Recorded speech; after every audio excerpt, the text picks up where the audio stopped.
আচ্ছা এই দেখেন আমি 8টা পর্যন্ত এই যে মার্চ করে নিলাম। তাহলে দেখেন এই যে মার্চ অ্যান্ড সেন্টার। আচ্ছা এখানে একটা নিচ্ছি আর নিচে একটা নিলাম সুন্দরভাবে, এই যে মার্চ অ্যান্ড সেন্টার। আচ্ছা আমি এখানে একটু লিখে দিচ্ছি XYZ এডুকেশন ইনস্টিটিউট,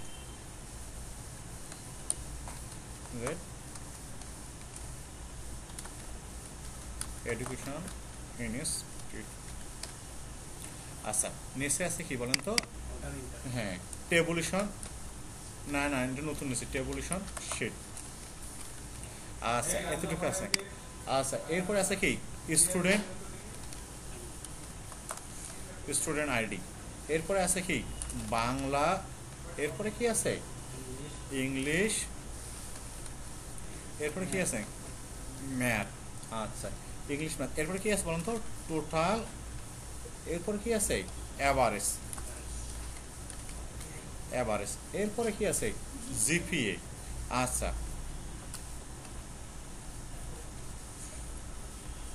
আচ্ছা এরপরে আছে কি র্যাঙ্ক। এই ম্যাডাম ভালোভাবে দেখেন। আচ্ছা এই আবার আমরা এখানে সিলেক্ট করে নেব। এই নিয়ে ফর্মেট আছে যে ফর্মেটে অটো ফিট কলাম ওয়ার্ড দিয়ে দিলাম। আচ্ছা হ্যাঁ সবগুলো সিলেক্ট করি। না না কন্ট্রোল এ না, কন্ট্রোল এ দিয়েও দিতে পারেন, কন্ট্রোল এ যে কন্ট্রোল এ দিয়েও দিতে পারেন। আচ্ছা হ্যাঁ এই যে format auto fit column word, এই দেখেন এটা দিলাম। আচ্ছা এখানে স্টুডেন্ট আইডি কি আছে 101। আচ্ছা এরপরে আছে কত 102। আচ্ছা এরপরে দেখেন এই যে উপরেরটা সিলেক্ট করে আমি নিচেরটা পর্যন্ত নিব। এই দেখেন এটা অনেকে পারে না, এটা 110 পর্যন্ত টানবো। এই দেখেন 110 হয়েছে। আচ্ছা এই বাংলায় কত পারছে আমি একটু দেখি 45। এর তারপরে কত বলছে 60, তারপরে কত 23, তারপরে কত 58, তারপরে কত আছে 76, তারপরে কত আছে 85 ডাবল 3, তারপরে কত আছে 78 ডাবল 8, তারপরে 89। আচ্ছা একটু দেখি ইংলিশে, ইংলিশে আছে কত 87, 34, 56, 52, 41, 55, 23, 66, 84, 75। আচ্ছা ম্যাথে, ম্যাথে কি আছে 80, 68, 59, 50, 70, 75 দিলাম। আচ্ছা 55, 83, 44, 81, 87। আচ্ছা এতটুকু দেওয়া কি শেষ আছে। তাহলে আমরা টোটাল। আচ্ছা আপনারা একটা জিনিস সুন্দরভাবে অনুধাবন করেন, যারা ফেল করে তাদের কি মার্ক যোগ করে? না, তাদের কি জিরো। ম্যাডাম বুঝতেছেন? আপনি ভালোভাবে একটু এখানে দেখেন, যারা ফেল করে এখানে বলা আছে এই যে নিচে দেখেন 3rd number calculate total only for those student who past all subject. যে টোটাল অল সাবজেক্টে কত পাবে 33-এর কি সমান অথবা বেশি, সেই কি করবে পাস করবে, এবং তাদের মার্কটা কি করতে হবে টোটাল করতে হবে। আচ্ছা তাহলে আমরা এই টোটালের ঘরে কি করব আমরা ইফ ব্যবহার করব। আচ্ছা এই যে ইফ দিয়ে ট্যাব দিলাম। আচ্ছা আমরা দেখি না যে যদি বলা হয় যে 3টে ব্যক্তি যাবে তাহলে কি হয় বলেন তো অ্যান্ড অপশন ব্যবহার করা হয়, যে রহিম এবং করিম এবং সাকিব। তাহলে আমরা 3টে কি অ্যান্ড ব্যবহার করি না? তাহলে এই জন্য আমাদের প্রথমে কি করতে হবে একটা অ্যান্ড ব্যবহার করতে হবে। তাহলে এই যে অ্যান্ড দিয়ে দিলাম, এই যে অ্যান্ড দিয়ে দিলাম। আচ্ছা অ্যান্ড দিয়ে দিলাম ইফ, তাহলে কি দেখেন যে এই যে সেলটা আছে দেখেন এই যে 45 এটা কি গ্রেটার দেন, সরি এই যে গ্রেটার দেন ইকুয়াল কি হইতেছে 33। আচ্ছা কমা এরপরে সেকেন্ডটা। আচ্ছা সেকেন্ডটা গ্রেটার দেন ইকুয়াল কত হইতেছে বলুন তো 33। হ্যাঁ আবার কি আসতেছে এই যে গ্রেটার দেন এই পরের সেলটা গ্রেটার দেন ইকুয়াল কত হইতেছে 33। আচ্ছা দিয়ে কি করতে হবে যেহেতু অ্যান্ড অপশন ব্যবহার করছি তাহলে কি হবে এই যে ব্র্যাকেট ক্লোজ। আচ্ছা এইটা যদি হয় তাহলে আমাদের দুইটা অপশন, তাহলে ইফের ভেতরে কি আছে একটা কন্ডিশন, প্রথমে কন্ডিশনটা দিয়ে দিলাম এই যে 33-এর বেশি বেশি কয়টা আছে 3টে সেল আছে।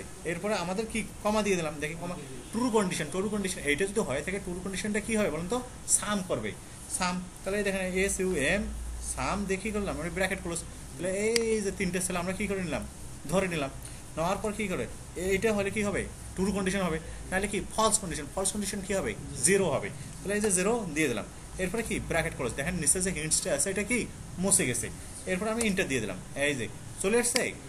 আচ্ছা আমি এখানে এটা ধরি সম্পূর্ণটা টানবো, এই দেখেন এই যে 103 নম্বর যে স্টুডেন্ট আইডি আছে এ কত, এ বাংলায় 23 পেয়েছে, এর নাম্বারটা কি আসছে বলেন তো, 0 আসছে, এ বুঝতে পারছেন। আচ্ছা এরপরে আবার বলছে কি অ্যাভারেজ বাইর করতে হবে, অ্যাভারেজ কেন বাইর করতে হবে বলেন তো, জিপিএ নির্ণয়ের ক্ষেত্রে। আচ্ছা এটা সুন্দর হয় না, তাহলে এখানে আমাদের অ্যাভারেজটা অ্যাভারেজ ফর্মুলা ব্যবহার করা যাবে না, অ্যাভারেজ ফর্মুলা ব্যবহার করা যাবে, তাহলে আমাদের ইফ কন্ডিশন অ্যাপ্লাই করতে হবে। ভালো করে শোনেন, আমরা সহজ কথা যেহেতু 3টে সাবজেক্ট দেওয়া আছে, অ্যাভারেজ বাইর করতে গেলে কি করব, আমরা টোটাল যে নাম্বার আছে এটাকে টোটাল ডিভাইডেড বাই কি করব, নাম্বার অফ কোয়ান্টিটি। এটা খুবই সহজ জিনিস না, এই যে টোটাল নিলাম, এই যে এখানে আমরা কি একটা ইকুয়াল ব্যবহার করলাম, তাহলে এই যে টোটাল আছে, এই যে টোটাল, এই যে ডিভাইডেড বাই কি করতে 3। আচ্ছা এখন বুঝতে পারছেন। আচ্ছা এই দেখেন এটা দিয়ে আমরা কি করতে নিচে আপনার অ্যাভারেজ দিলে হবে, তখন সবগুলোর অ্যাভারেজ আসবে, তখন আবার ইফ কন্ডিশন অ্যাপ্লাই করতে হবে। আচ্ছা বুঝতে পারছেন এখন। আচ্ছা এখন জিপিএ বাইর করতে হবে।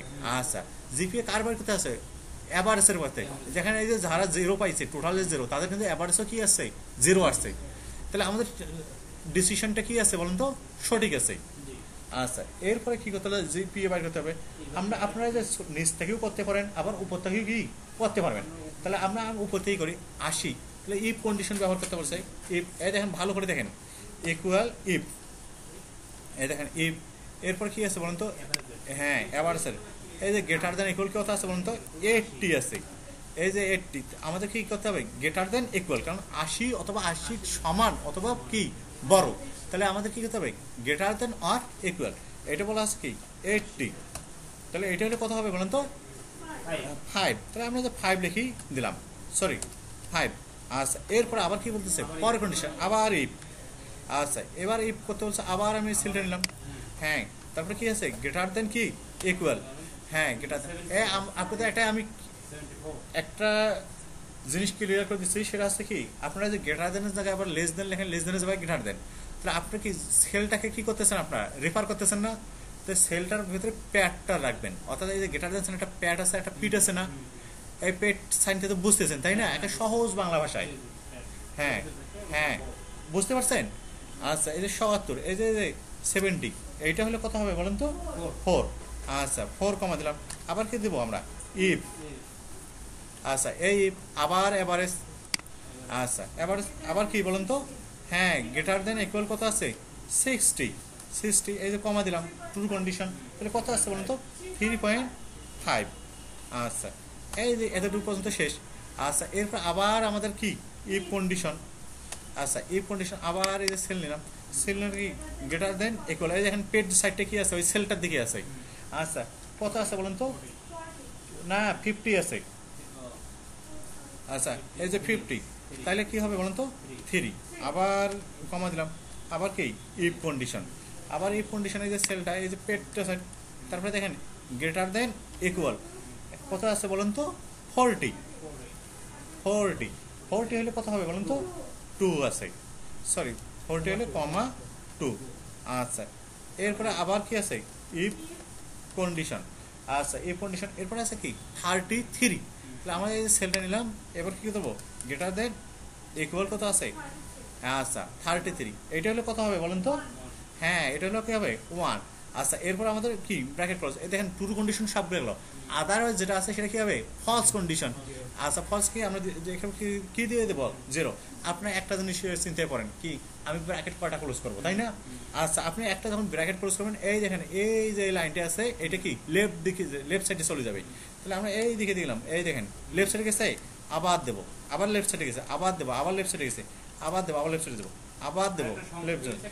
আচ্ছা এই যে এখন পর্যন্ত, হ্যাঁ একটা কালো সাইড, এখন যতক্ষণ পর্যন্ত ওটা রিমুভ হয়নি ততক্ষণ পর্যন্ত কি করবেন ব্র্যাকেট ক্লোজ করবেন, এই যে আচ্ছা হ্যাঁ ব্র্যাক না সব ভার্সনে কিন্তু আসে না, আমি কিন্তু 2007 করছি, 2007 আসে না, হ্যাঁ এখানে ভার্সন ভেরি করে। আচ্ছা এইভাবে আমি নিচে যে ড্র্যাগন ড্রপ করলাম, এই দেখেন যেগুলো কিন্তু ফেল করছে 0 তাদের কিন্তু জিপিএ আসে নাই। আচ্ছা এই র্যাঙ্ক জিনিসটা কি আপনাদের একটু বুঝে দেই, আপনার কার র্যাঙ্ক কত নাম্বারে আছে বা শর্টিং কত সহজে করতে পারবেন, এটা আপনারা জটিলে যাবেন না, আপনাদের কি করা কম্পিটেন্ট হওয়া দরকার। আপনারা কিন্তু অ্যাডভান্সে যাবেন না। আচ্ছা, তাহলে আপনারা যে র্যাঙ্ক ক্লিক করবেন, দেখেন এই যে আর এ র্যাঙ্কে, এই দেখেন র্যাঙ্ক, এই যে র্যাঙ্কে আবার নিয়ে যাবেন, এই যে নিচে র্যাঙ্কে নিয়ে যায়, এই যে ট্যাব চাপবেন। আচ্ছা, নাম্বার আপনার কার র্যাঙ্ক বাইর করবেন বলেন তো? এখানে র্যাঙ্ক বাইর করতে টোটালের। আচ্ছা, এই টোটাল যে ফার্স্ট যে নাম্বারটা, এটাকে কি করবেন আপনারা নেবেন, এই নাম্বারটা থেকে করবেন, এই নাম্বারটা দেখেন এইটা নেবেন। এরপরে কার কোনটা রেফার করবেন, টোটালের সবগুলো নাম্বার রেফার করবেন না। আচ্ছা, এই যে এটা আপনার সুন্দরভাবে সিলেক্ট করে নেব। আচ্ছা, এইখানে একটা জিনিস আছে, এটা যদি অন্য কারোর উপর প্রভাব না পড়ে, এফেক্ট না হয়, ইম্প্যাক্ট বলেন, এফেক্ট না হয়, এই জন্য আপনাকে ওই সেলটা কি করতে হবে, লক করতে হবে। এই জন্য F4, এটাকে বলা হয় অ্যাবসোলিউট। বুঝতে পারছেন? যেন কখনো পরিবর্তন হইলেও কি করে, মেইন শর্টিংয়ের জন্য পরিবর্তনটা না হয়, র্যাঙ্কের জন্য পরিবর্তনটা না হয়। আচ্ছা, এরপরে কি এটা যখন হয়ে গেল, তার কি করলেন, কমা দিয়ে দেবেন, কমা, এরপর অর্ডার আপনি ছোট থেকে বড় করবেন না বড় থেকেই ছোট করবেন, এই অর্ডারিং এই 0 দিয়ে দেবেন।